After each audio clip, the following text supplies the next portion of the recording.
আমাদের এই পৃথিবীতে এমন একটি দেশ আছে যেখানে গর্ভপাতের ফলে মৃত্যু হওয়া শিশুদের স্মরণে এক রকমের রিচুয়াল করা হয়, যাতে সেই সব শিশুদের আত্মা শান্তি পায়। আর এই রিচুয়ালের নাম হলো মিজুকো কুয়ো।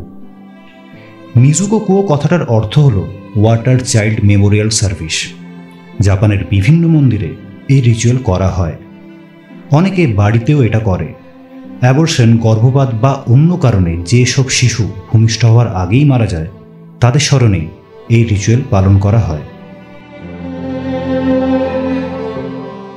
জাপানিদের বিশ্বাস, যে শিশুরা জন্মের আগেই মারা যায় তাদের স্বর্গলাভ হয় না, কারণ সে কখনো ভালো কাজের সুযোগই পায়নি।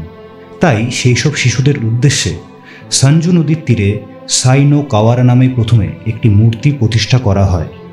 তারপর সেই মূর্তির কাছে মাথা নত করে শিশুদের স্মরণ করে জাপানিরা। মূর্তিটিকে সাজানো হয় লাল পোশাকে, আর এই মূর্তিকে বোধিসত্ত্ব জিজোর রূপ বলে মনে করেন জাপানিরা। আচার অনুষ্ঠানের মাধ্যমে তাকে প্রসাদ নিবেদনও করা হয়।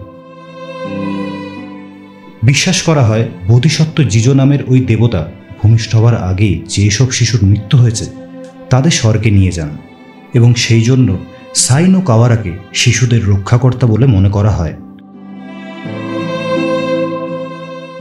তবে এই রিচুয়াল জাপান ছাড়াও চীন এবং থাইল্যান্ডও পালন করা হয়।